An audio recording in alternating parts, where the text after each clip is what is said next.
Hello students, नमस्ते। आज हम आपको खनिज संसाधनों के बारे में, ऊर्जा संसाधनों के बारे में समझाएंगे। ये मेन टॉपिक रहेगा।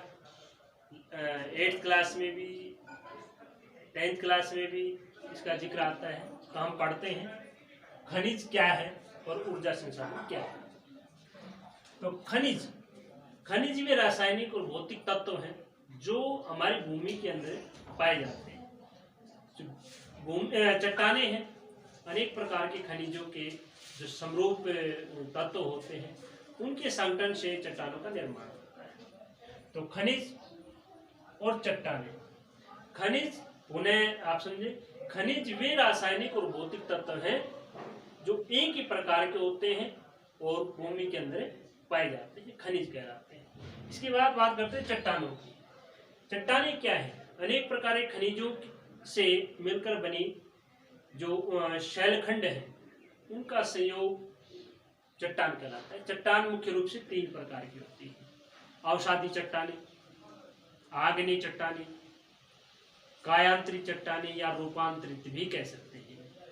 अवसादी चट्टाने जिनमें अधिकतर जो खनिज हैं, जैसे सोना है, चांदी है, कोयला है, प्राकृतिक गैस है, ये अवसादी चट्टानों में पाए जाने वाले खनिज हैं। इसी तरह से जो आग्नेय चट्टाने हैं, आग्नेय चट्टानों में अधिकतर धात्विक खनिजें मिलते हैं। कायांतरित चट्टानों में इनके रूप बदलने के, चट्टानों के रूप बदलने पर, अवसादी और आग्नेय चट्टानों का जो रूप बदल जाता है, उनके संगठन में परिवर्तन आ जाता है, तो वो कायांतरित चट्टाने कहलाते हैं। तो इनमें भी अनेक प्रकार के धात्विक खनिज पाए जाते हैं। आगे बढ़ते हैं। खनिज मुख्य रूप से 2 प्रकार के होते हैं: लो खनिज, एलो खनिज। वे खनिज जिनमें लो धातु पाई जाती है, लो खनिज कहलाते हैं। वे खनिज जिनमें लो धातु नहीं पाई जाती, अन्य धातुएं पाई जाती है, एलो खनिज कहलाते हैं। लो धात्विक खनिज में जैसे लोहा है, मैग्नीज है, निकिल है, इनका जिक्र कर सकते हैं। एलो में सोना है, चांदी है, तांबा है, बॉक्साइट, एल्यूमिनियम जिससे निकाला जाता है, इनका जिक्र कर सकते हैं। लो खनिज हमारे जीवन में इनका बड़ा महत्व है। इनका हम एक छोटी से छोटी चीज से लेकर के बड़ी से बड़ी चीज भी हम अनेक प्रकार के खनिजों के रूप में इस्तेमाल करते हैं। ये हमारे भोजन का भी हिस्सा है। जरूर हमारे भोजन का एक थोड़ा सा अंश है, 0.3%, 0.3% हमारे भोजन का अंश है, लेकिन कम होने के बावजूद यह हमारे भोजन में जरूरी है, अनिवार्य है। अन्य जो हिस्सा रह गया भोजन का, वो व्यस्त है, इसके उसका कोई अर्थ नहीं रह जाता है। इसलिए इसका हम खनिजों का उपयोग हमारे शरीर और अन्य दूसरे रूपों में इसका करते हैं। लो एस के प्रकार, लो खनिज 2 प्रकार के, लो और एलो। इनमें लो एस का जिक्र कर रहे हैं। लो एस, लोहा हमारे भारत में अनेक स्थानों पर पाया जाता है, जिसमें हम जिक्र करते हैं जैसे भाई अपने झारखंड में, उड़ीसा में, मध्य प्रदेश में, छत्तीसगढ़ में, कर्नाटक में, गोवा में, महाराष्ट्र का रत्नागिरी क्षेत्र है उसमें, और तमिलनाडु में लो एस के भंडार पाए जाते हैं। भारत इसमें काफी धनी है। कच्चे लोहे का सबसे अधिक उत्पादन होता है अपने उड़ीसा में। एक बहुत बड़ा हिस्सा लो एस का हम दुनिया के अनेक देशों को निर्यात करते हैं, जैसे कि पश्चिमी तट के ऊपर न्यू मैंगलोर है, मारमा गोवा है, और भाई पूर्वी तट पर विशाखापट्टनम है, पारादीप है। इन बंदरगाहों से अनेक देशों को हम ये कच्चा लोहा निर्यात करते हैं, लो एस निर्यात करते हैं। अब लो एस के प्रकार, इसकी गुणवत्ता के आधार पर, एक एस में पाए जाने वाले जो मात्रा है लोहे की, उस आधार पर हम इसे 4 हिस्सों में बांटते हैं: मैग्नेटाइट, लिमोनाइट, हेमेटाइट, साइडेराइट। तो पहला जो प्रकार है वो है मैग्नेटाइट, जिसमें लो धातु, जिस अयस्क में लो धातु का अंश होता है लगभग 70%, 70%। हेमेटाइट में लगभग 60% से 70% तक लो अयस्क में लो धातु पाई जाती है।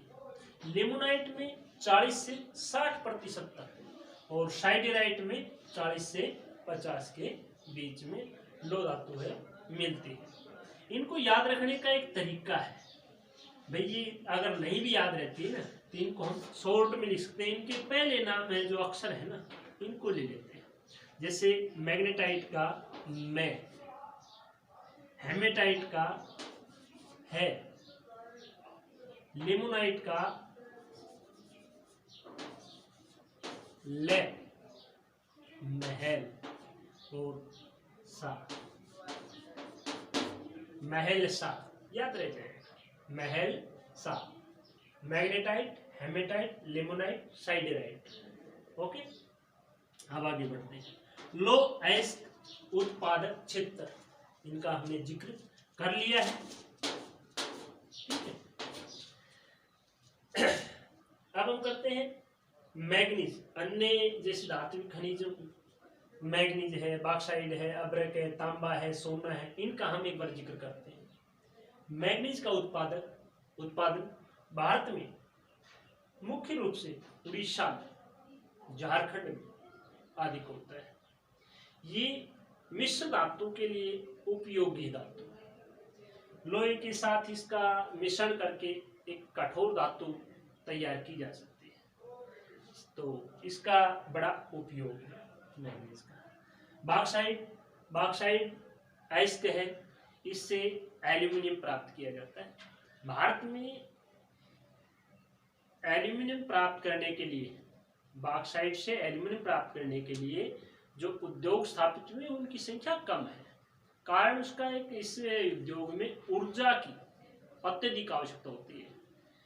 तो भारत में ऊर्जा की कमी के कारण इसका पूरा इस्तेमाल नहीं है। बॉक्साइट का उत्पादन भारत में उड़ीसा में, झारखंड में, गुजरात में और महाराष्ट्र में अधिक होता है। बात करते हैं अब्रक। अब्रक इलेक्ट्रॉनिक उद्योग में इसका अधिक उपयोग है। बिहार में, राजस्थान में, झारखंड में और अन्य देशों राज्यों में इसका उत्पादन होता है।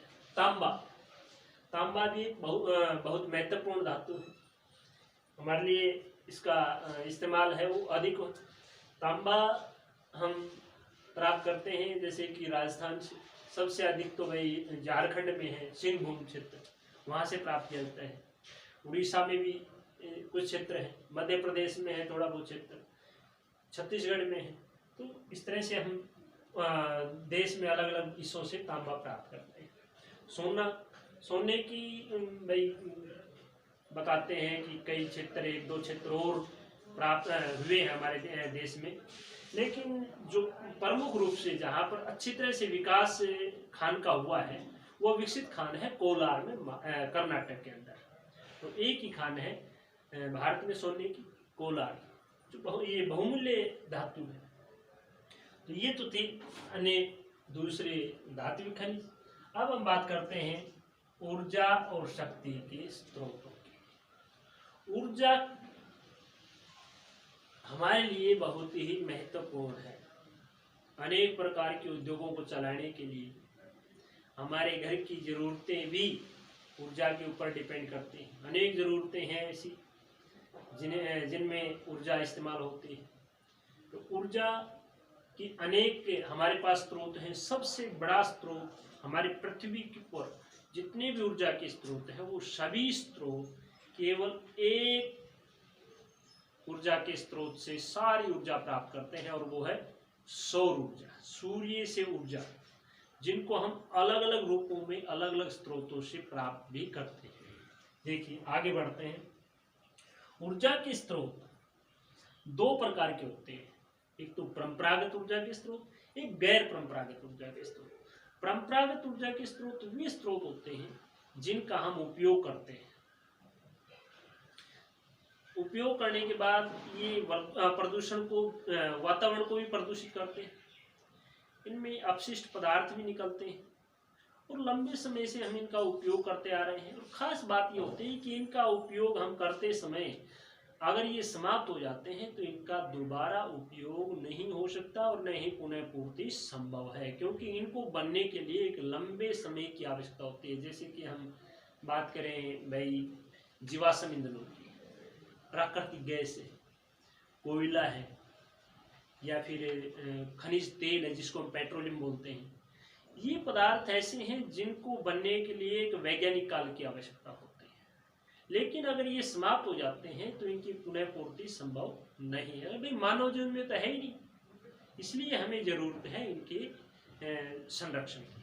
तो आगे और बढ़ते हैं कि भाई परंपरागत ऊर्जा के स्रोतों में जैसे जल विद्युत, परमाणु विद्युत है, खनिज तेल है, प्राकृतिक गैस, कोयला, ये एक बार हम जिक्र करते हैं। जैसे जल विद्युत का, भारत में, जिसे भारत को नदियों का देश कहा जाता है और अनेक नदियों के ऊपर बांध बना करके बिजली पैदा की जाती है। ऊंचाई से घाटी में टरबाइन लगा करके उनके ऊपर पानी गिराया जाता है जिससे बिजली पैदा होती है, जल विद्युत कहलाती है। उस जल विद्युत के अनेक भारत में ऐसे प्लांट लगे हुए हैं। इसी तरह से परमाणु विद्युत है। परमाणु विद्युत भारत में लगभग 6, मेरा जहां तक अंदाजा है, 6 परमाणु संयंत्र स्थापित किए गए हैं। परमाणु खनिज हैं जैसे कि थोरियम है, यूरेनियम है, ये खनिज ऐसे हैं जिनके विघटन से अत्यधिक बड़ी मात्रा में ऊर्जा विमुक्त होती है। उस विमुक्त ऊर्जा से हम परमाणु विद्युत तैयार करते हैं। तो इसके रिएक्टर बनाए, इसके परमाणु संयंत्र जो स्थापित किए गए भारत में, पहला परमाणु संयंत्र है महाराष्ट्र के अंदर तारापुर। इसी तरह से कलपक्कम तमिलनाडु में है, कैगा कर्नाटक में है, भाई ये काकरपाड़ा गुजरात में है, नरोरा उत्तर प्रदेश में है, तारापुर का हमने जिक्र किया जो महाराष्ट्र में है। ये परमाणु संयंत्र है। खनिज तेल, पेट्रोलियम पदार्थ, ये सबसे पहले जो तेल का कुआं खोदा गया था वो असम में खोदा गया था। असम के अंदर है डिगबोई, डिब्रूगढ़, कई ऐसे क्षेत्र हैं जहां से तेल प्राप्त होता है। 2 और भी बड़े क्षेत्र हैं भारत में। एक है बॉम्बे आई, सागर सम्राट नामक जहाज के द्वारा इस स्थान पर समुद्र तटीय अपतटीय क्षेत्र है। मुंबई से लगभग 119 किलोमीटर के आसपास समुद्र में खंबात की खाड़ी के अंदर स्थित है। वहां पर सागर सम्राट नामक जहाज के द्वारा इसकी खुदाई की गई और तेल प्राप्त हुआ। भारत का वर्तमान में सबसे बड़ा उत्पादक जो क्षेत्र है तेल का, खनिज तेल का, वो बॉम्बे है। तीसरा जो बड़ा उत्पादक क्षेत्र है वो गुजरात क्षेत्र है। गुजरात में है अंकलेश्वर, सूरत, अहमदाबाद, बड़ोदरा, ये कुछ क्षेत्र है जो भारत में खनिज तेल की जरूरतों को पूरा करते हैं। इस तरह से प्राकृतिक गैस अनेक नदी बेसिनों में और खनिज तेल जिन क्षेत्रों में मिलता है उनके साथ में इनके स्टोक है वो पाए जाते हैं। ये इसकी खास विशेषता है। इसको यह लोकप्रिय क्यों है, इसका यूज अधिक क्यों होता है, क्योंकि इससे वातावरण दूषित नहीं होता। कार्बन डाइऑक्साइड गैस से इससे विमुक्त नहीं होती। दूसरा, अगला है कोयला। कोयला भी भारत में बड़ी मात्रा में पाया जाता है। कोयले को बनने के लिए भी एक वैज्ञानिक कार्य की आवश्यकता होती है। ये अवसादी चट्टानों के अंदर पाया जाता है। एक लंबे समय भाई भारत बनता कैसे ही, हमारे पृथ्वी के ऊपर जो वनस्पति है इनकी मिट्टी के अंदर दब जाने से, भूमि के अंदर दब जाने से और लंबे समय तक बने रहने से एयर प्रेशर और भूमि की ऊष्मा के कारण इसके रूप में परिवर्तन, वनस्पति के रूप में परिवर्तन आ जाता है और उससे एक नई संरचना तैयार होती है कोयले के रूप में। तो इस तरह से कोयला भी उसमें जो कार्बन की मात्रा पाई जाती है उसके आधार पर प्रमुख रूप से 4 प्रकार का होता है। देखिए मैं आपको समझाता हूँ। एंथ्रासाइट पहली क्वालिटी है एंथ्रासाइट। एंथ्रासाइट में जो कार्बन की मात्रा है वो लगभग 90% से अधिक होती है। अगला है बिटुमिन्स, इसमें जो कार्बन की मात्रा है वो 70 से 90% तक होती है। अगला है लिग्नाइट, ये निम्न क्वालिटी के कोयला है, इसमें 60 से 70% तक की कार्बन की मात्रा होती है। इसी तरह से पिट है, उसमें 50 से भी कम कार्बन की मात्रा पाई जाती है। भारत में लिग्नाइट का जो कोयला है क्वालिटी का वो नेवेली तमिलनाडु के अंदर है, वहाँ पर मिलता है। इसके अलावा बिटुमिन्स और एंथ्रासाइट कोयला हमारे भारत में झारखंड में और भाई उड़ीसा के जैसे क्योंझर, मयूरभंज, इन क्षेत्रों में बड़ी मात्रा में मिलता है। अब हम आगे बढ़ते हैं। गैर परंपरागत ऊर्जा स्रोत क्या है? वे ऊर्जा के स्रोत जिनका हम उपयोग करें और समाप्त हो जाए, ऐसा नहीं। हम उपयोग करें, पुनः पूर्ति संभव हो, उनको हम गैर परंपरागत ऊर्जा के स्रोत कहेंगे। इससे वातावरण भी दूषित नहीं होता है और समाप्त होने पर पुनः पूर्ति संभव होती है, ये हमें आशा रहती है। जैसे इनमें जिक्र करते हैं ऊर्जा स्रोतों में सौर ऊर्जा का, सूर्य से प्राप्त ऊर्जा। इसका पूरी तरह से भारत में, दुनिया में तो हो सकता है कि इसका उपयोग लेकिन कम स्तर पर होता है। भारत में भी इसका पूर्ण रूप से इस ऊर्जा का उपयोग करने के लिए विकास नहीं हुआ है। तो सौर ऊर्जा का उपयोग कैसे होता है? ये सोलर पैनल लगाए जाते हैं, जिसको हम आमतौर पर कहते हैं छत की प्लेटें लगाई गई। ये एक टेक्नोलॉजी जिसका नाम है फोटोवोल्टाइक टेक्नोलॉजी। नाम हम आपको बताते हैं।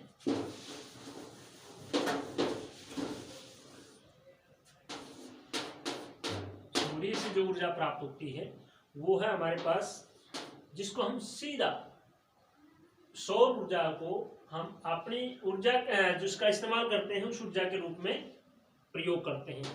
वो टेक्नोलॉजी है फोटो वोल्टाइक प्रौद्योगिकी या टेक्नोलॉजी, फोटोवोल्टाइक टेक्नोलॉजी, जिस तकनीक के आधार पर हम सौर ऊर्जा को प्राप्त करते हैं। भारत में इसके विकास के अवसर बहुत हैं। वे अपने राजस्थान में है, गुजरात में है, हरियाणा में है, बड़ी मात्रा में ये क्षेत्र ऊष्मा प्राप्त करते हैं इनसे, और पूरे देश में इसका उपयोग किया जाता है। लेकिन इसलिए हम इन क्षेत्रों का नाम लेते हैं कि अन्य क्षेत्रों में वनों का आवरण अधिक होने की वजह से कम विकास हो पाएगा, लेकिन इन क्षेत्रों में अत्यधिक विकास किया जा सकता है। आगे करते हैं जिक्र ज्वारीय ऊर्जा। ज्वारीय ऊर्जा क्या है? ये समुद्र में आपने सुना होगा कि ज्वार भाटा की स्थिति पैदा होती है। ये सब सूर्य, चंद्रमा और पृथ्वी के गुरुत्वाकर्षण बल के परिणाम स्वरूप ऐसा होता है कि समुद्र का जल एक ओर से जल स्तर है वो ऊपर उठता है, एक तरफ से जल स्तर नीचे जाता है। तो जल स्तर के, समुद्र के जल स्तर का ऊपर उठना ज्वार कहलाएगा, नीचे जाना भाटा कहलाएगा। तो ज्वार और भाटा दोनों स्थितियों में ज्वारीय ऊर्जा प्राप्त की जा सकती है। उसका तरीका कैसे? जैसे ये समुद्र है और यहाँ पर एक संरचना तैयार की जाती है, इसके साथ में एक संरचना तैयार की जाती है, एक दीवार सी लगाई जाती है और भाई पाइप लगा दी जाते हैं। यहाँ पर एक कृत्रिम झील बनाई जाती है, ठीक है। जब ज्वार की स्थिति होती है तो ये जल इस पाइप के जरिए अंदर झील में जाता है। यहाँ पर टरबाइन लगाई देते हैं और इस जल के प्रेशर से ये टरबाइन घूमते हैं, बिजली पैदा होती है। उसी तरह से जब समुद्र में भाटा की स्थिति होती है तो उस समय अंदर इसमें जो जल होता है वो वापस दूसरे पाइप से इधर समुद्र की ओर डाला जाता है। तो वही तरीका दोहराया जाता है। इस तरह से जो जल ऊर्जा प्राप्त होती है वो ज्वारीय ऊर्जा कहलाती है। भूतापीय ऊर्जा, हमारी भूमि के अंदर आपको इस बात का पता होना चाहिए कि जो जो हम अंदर गहराई में जाते जाते हैं तापमान बढ़ता चला जाता है।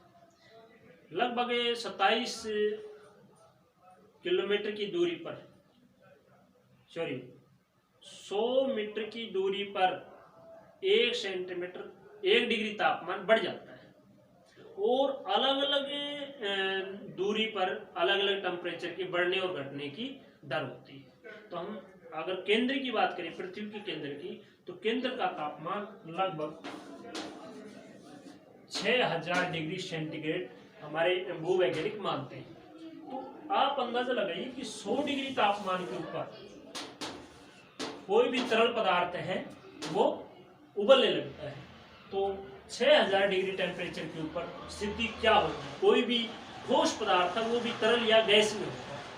तो भूमि के अंदर की जो का ताप है वो भी हम उपयोग करते हैं और उससे भी बिजली पैदा की जा सकती है। आप गर्म पानी के चश्मे वगैरह देखते हैं, इसके एग्जाम्पल है। भारत में मणिकर्ण, जम्मू कश्मीर और पूगा घाटी, इन क्षेत्रों, लद्दाख में, इनमें इनके संयंत्र, भूतापीय ऊर्जा के संयंत्र लगाए गए हैं। अब बात करते हैं पवन ऊर्जा की। पवन ऊर्जा, पवन चक्कियां लगाई जाती है समुद्र तट के साथ में, जैसे कि अपने गुजरात में है, भाई कर्नाटक में है, तमिलनाडु में है, केरल में है। ये जो तटीय क्षेत्र है, समुद्र के साथ लगते हुए प्रदेश हैं, उन तटीय क्षेत्रों में पवन चक्कियां लगाई जाती हैं और पवन चक्कियों के माध्यम से ऊर्जा प्राप्त की जाती है, पवन ऊर्जा कहलाती है। बायोगैस, बायोगैस जिसको पंजाब हरियाणा में स्थानीय भाषा में गोबर गैस भी कहा जाता है, ये भी एक बड़ा विकल्प है कि घर के जो अपशिष्ट पदार्थ होते हैं उनको पहले तो एक संरचनात्मक ढांचा तैयार किया जाता है, भूमिगत एक टैंक सा बनाया जाता है। उस टैंक में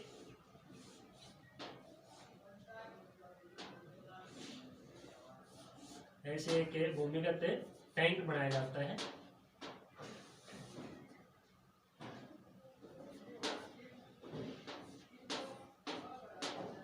ऐसे एक तरफ से घर के जो अपशिष्ट पदार्थ हैं, पशुओं का गोबर है, उसको डाला जाता है, साथ में पानी डाला जाता है, वो विघटित होते हैं और उनसे दो चीजें बनती हैं। एक तो गैस तैयार होती है, दूसरा जैविक खाद तैयार होता है। तो इस तरह से जो गैस बनती है वो इस शीर्ष के ऊपर हम एक पाइपलाइन लगाते हैं, उसकी सप्लाई कर सकते हैं, फिटिंग कर सकते हैं, रसोई तक ले जाकर के रसोई के रूप में इसका हम इस्तेमाल कर सकते हैं। ये है बायोगैस। इसका प्रचलन भी धीरे धीरे बढ़ सकता है, लेकिन वर्तमान में नहीं बढ़ा है। ये खनिजों, अब इतनी सारी बातें हमने जानी, खनिज हमारे लिए इतने महत्वपूर्ण है, इनकी संरक्षण की जरूरत क्यों है? तो स्पष्ट है भाई, दुनिया में आज खनिज हैं, जितने भी हैं वो बने हैं, तो उनको बनने में करोड़ों वर्ष लगे हैं, बहुत एक बड़ा समय लगा है। इसलिए, और अगर ये समाप्त हो जाते हैं तो इनकी पुनः पूर्ति मानव जीवन में संभव नहीं है। तो हमें इसीलिए जरूरत है कि आज हमारी सभी जरूरतें खनिजों से पूरी होती है। तो हम इन खनिजों का इस्तेमाल करें, बुद्धिमत्ता से करें, एक नियोजन के साथ करें, तो इनका संरक्षण किया जा सकता है। तो हाँ, ये था चैप्टर, जो पॉइंट था खनिज तथा ऊर्जा संसाधन, इसके बारे में आपने थोड़ा बहुत जाना, हमने प्रयास किया, थोड़ा बहुत समझ में आया होगा। अगर ये वीडियो आपको समझ में आई है तो प्लीज़ इसको आप सब्सक्राइब करें, लाइक भी करें, ताकि आने वाली जो और दूसरी वीडियो हैं उनके बारे में भी हम आपको बता सकें। और रही बात इससे संबंधित जो मैप वर्क है, मैप वर्क के हम अलग से एक वीडियो तैयार करेंगे ताकि आराम से आपको समझ में आ सके। धन्यवाद।